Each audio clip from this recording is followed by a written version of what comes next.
डेफिनेशनने युक्तीने या संकल्पनेने मागच्या 4 ऑक्टोबरला एक मिटिंग मध्ये घेण्यात आली आणि या संदर्भात 4 विनिमय करून लगेच 5 तारखेला एक प्रेस कॉन्फरन्स घेतली आणि सोनम वांगचूक वरती होत असलेल्या अन्य अत्याचाराच्या संदर्भात आपण आवाज मोठा करावा या संदर्भात निवेदन झालं.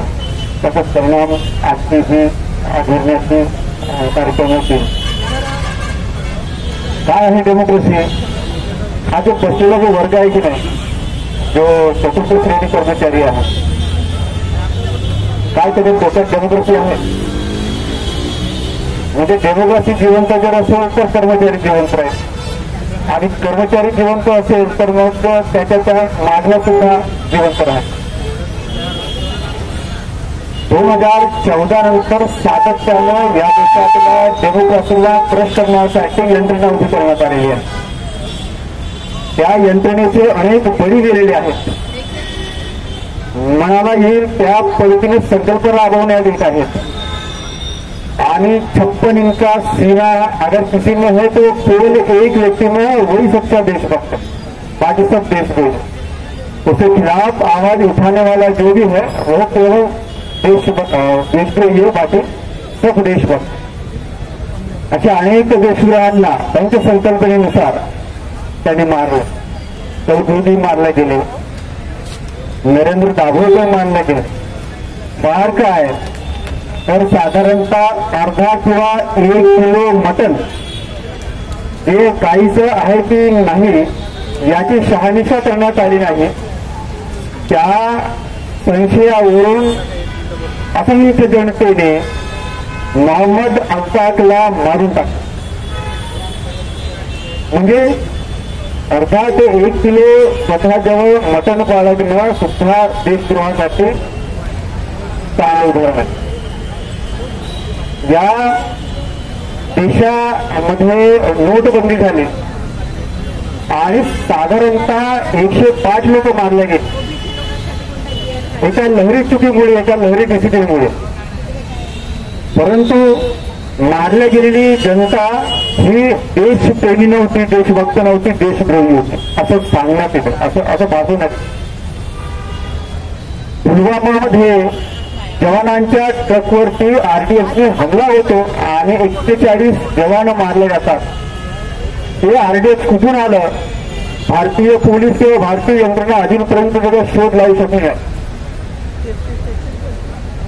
पहलगाम मध्ये अतिशय आल्हाददायक वातावरणामध्ये टुरिझमचा आस्वाद घेणाऱ्या निरपराध माणसांना मारलं गेलं. सेन्सिटिव्ह एरियामध्ये त्या परिसरात एकही पोलीस नसणं किंवा सुरक्षा रक्षक नसणं ही स्वतःमध्ये मोठी एक आश्चर्याची बाब आहे. सोनम वांगचूक काय देशद्रोही आहे? सोनम वांगचूक ज्या डिमांड घेऊन आलाय त्या सोनम वांगचूकच्या नाहीत. 2019ला जम्मू काश्मीरला सेपरेट करताना ज्या 3 युनियन टेरिटरीज निर्माण करण्यात आल्या त्यामधल्या लद्दाखला राज्याचा दर्जा देण्यात येईल आणि दर्जा दिल्यानंतर त्याला संविधानाच्या अनुसूची 6व्या अनुसूचीमध्ये टाकण्यात येईल. हा जो ठराव आहे काय म्हणतात त्याला वादा भरोसा हे मोदी आणि अमित शहाने दिलंय. 2019 मध्ये होऊ घातलेलं इलेक्शन, त्या इलेक्शनच्या आधी या सगळ्या अग्रीमेंट्सला अग्री करताना सांगण्यात आलं की अब तुम्हारे अच्छे दिन आने वाले हैं. 5 वर्ष होत आहेत पण त्याच्या संदर्भात काही विचारमंथन होत नाही, डिसिजन होत नाही. यासाठी सोनम वांगचूक आणि लद्दाखी जनता रस्त्यावर उतरते आणि शांततामय मार्गाने आपल्या मागण्या मान्य करण्यासाठी सरकारला अनेक निवेदनं अनेक बाबतीत सांगण्याचा प्रयत्न करते. सरकार काही ऐकत नाही. त्यासाठी लेहवरून दिल्लीपर्यंत एक मार्च काढण्यात येतो, पायदळ मार्च. आणि त्या पायदळ मार्चमध्ये सुद्धा असंख्य बाबींना ज्याला म्हणून आपण की त्रास देण्याच्या पद्धती आहेत त्या करण्यात येत आहेत. आता हे जे वर्तमान आंदोलन आहे ते 10 सप्टेंबर 2025 ला सुरू करण्यात आलेलं आंदोलन. त्याच्यासाठी तर अमित शहा आणि सरकारने जे केलेले जे वादे आहेत ते पूर्ण करावेत यासाठी. काय आश्चर्य आहे की 2019 पासून आजपर्यंत 6 वर्ष होत आहेत, त्याच्यासाठी त्या दिलेल्या अग्रीमेंटचं पालन करण्यात येत नसेल. 2019 मध्ये तिथल्या स्थानिक निकालाची निवडणूक होती आणि त्या निवडणुकांमध्ये भाजपाला चांगलं यश मिळावं, त्या जनतेला आपल्या विश्वासात घ्यावं आणि आपण निवडून यावं यासाठी दिल्या गेलेली ती गोडी होती. परंतु आता 5 वर्षाचा कालावधी लोटला आहे आणि परत चुनाव येणार आहे, निवडणुका होणार आहेत. परंतु त्या निवडणुका आधी सोनम वांगचुक नावाचा माणूस रस्त्यावरती उतरतो, होय आपल्या माणसांना रस्त्यावरती आणतोय आणि सरकारला जबाब देतात. त्यासाठी सोनम वांगचुकला बिलकुल थारा द्यायचा नाही ठरलं. 10 सप्टेंबरला सुरू झालेलं आंदोलन 23-24 तारखेला त्या आंदोलनामध्ये बसलेले सोनम वांगचुक सोबत बसलेली काही मंडळी आहेत. 2 माणसं खूप सिरियस होतात, त्यांना हॉस्पिटलमध्ये नेण्यात येतं. हा नेण्याचा प्रसंग आहे. नेताना जो प्रसंग आहे त्या परिसरामध्ये जमलेली सगळी जनता बघते आणि तिथे असणाऱ्या तरुणांचा रोष सरकारवरती फाडून येतो आणि ते मग उग्र होतात आणि विचारतायत. हे विचारायला गेलेल्या लोकांवरती पोलीस प्रशासन लाठीमार करतं. आता लाठीमार झाल्यानंतर तरुण आहेत, काय करण्यात त्यांनी कोणतं रेजिस्ट केलं असेल.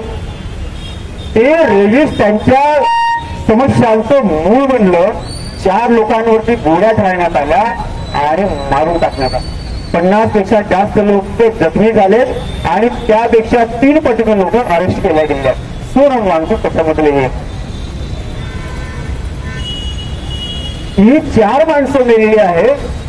त्यामधला थारचिन जो आहे तो भूतपूर्व सैनिक आहे. 1996 ते 2017 या 21 वर्षाच्या कालावधीमध्ये त्याने मिलिटरीमध्ये आपली सेवा दिलेली आहे आणि कारगिल जे युद्ध झालं होतं त्या युद्धामध्ये या थारचींनी देशाला विजयश्री मिळवून देण्यासाठी जे प्रयत्न केलेले आहेत अशा असंख्य थारचींच्या प्रयत्नामुळे या देशाला विजयश्री मिळाली.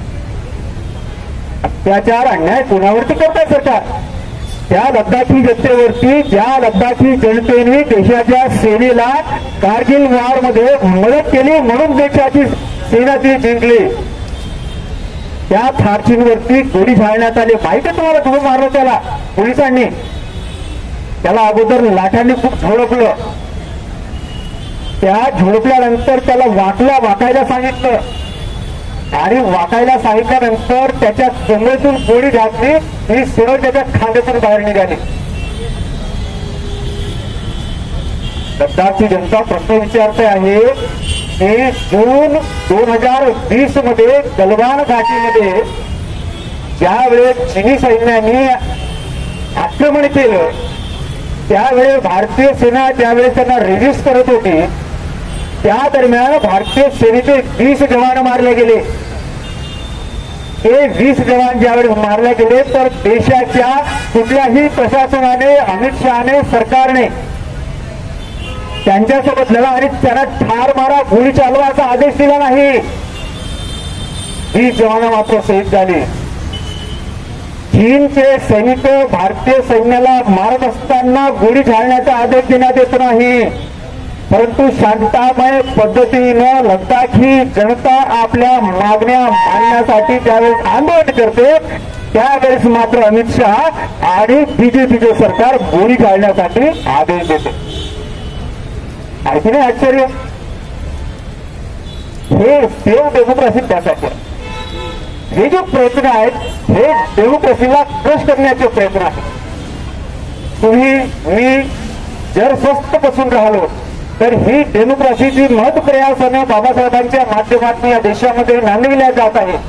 आपल्या सर्वांना मिळालेली आहे ती आपल्या समोरून नष्ट करण्यात येईल, आपल्या पुढून नष्ट होईल आणि मग आपण परत त्या टिळकांच्या स्वराज्यामध्ये, परत त्या पेशव्यांच्या माध्यमातून राबविलेल्या शासन प्रणालीच्या मध्ये भरडल्या जाऊ.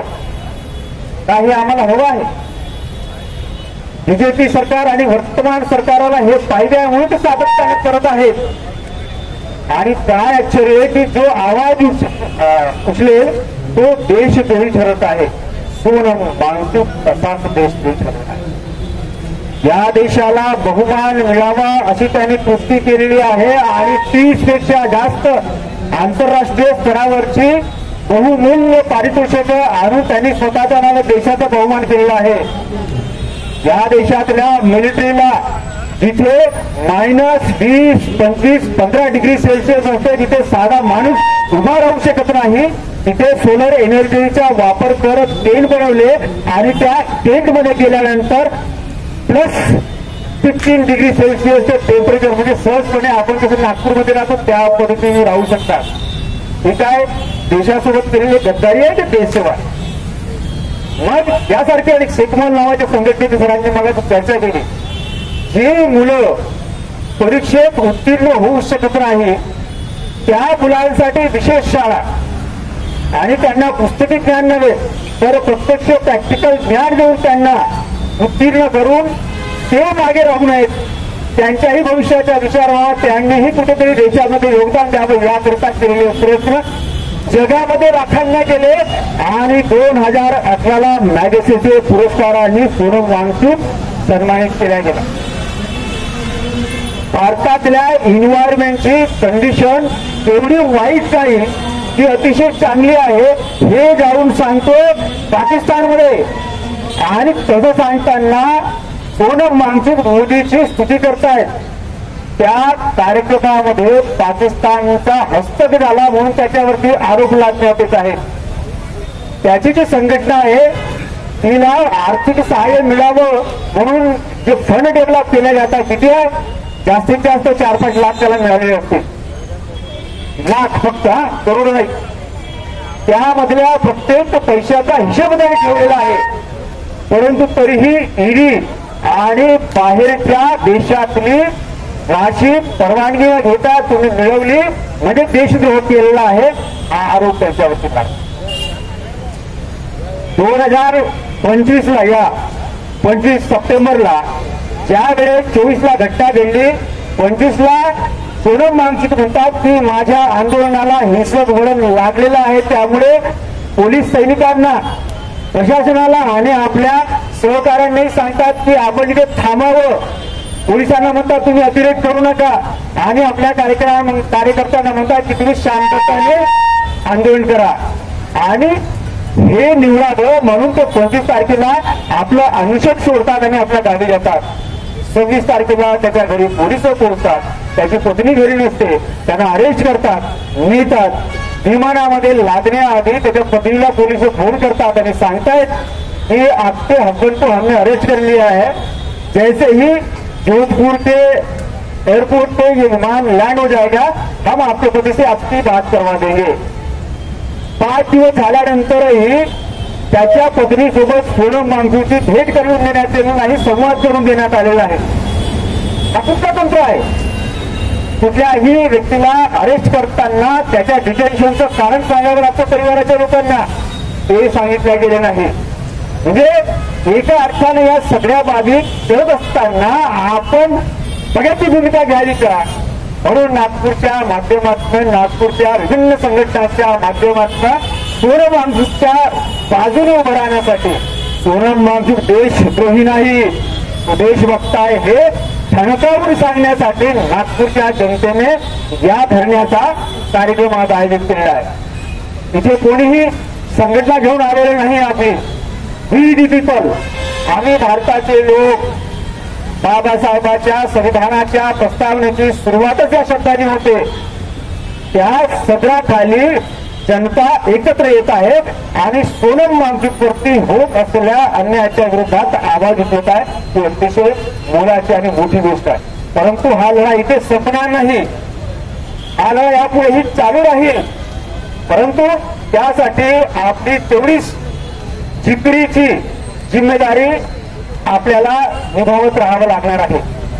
मगाशी म्हणताना बांशीरामाचं एक वाक्य सांगण्यात आलं, जिसकी जितनी संख्या वारी उसकी उतनी. ठीक आहे ना, मान्य आहे. मग हा प्रश्न मी ओबीसींना यासाठी विचारतोय, अरे तुम्ही 52% आहात ना बाबा, मग 27% आरक्षणावरती कशाला समाधान मागतात? आपण 85 विरुद्ध 15चे समीकरण मानतोय की नाही? 85 आपण असू, 15 ते असतील, म्हणजे 15% लोकांमधल्या गरिबांसाठी 10% रिझर्वेशन देण्यात येत असेल. संख्या खरंच तेवढी आहे का?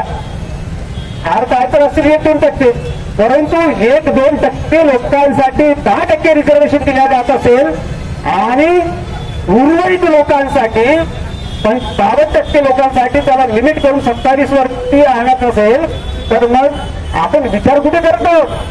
साधं लॉजिक आपल्या डोक्यात काय होत नाही. तुम्ही म्हणाल की मग आरक्षणाची मर्यादा आहे. मग आरक्षणाची मर्यादा 50%, 10% रिझर्वेशन इकॉनॉमिकली वीकर सेक्शनला देता नाही होती, तोडल्या गेली की नाही? मग हे सुद्धा तोड ना. यासाठी कोण लढा उभा राहील? 52% जनता जर या रस्त्यावरती उतरली तर कोणतं सरकार रिजेक्ट राहणार आहे? तुमच्या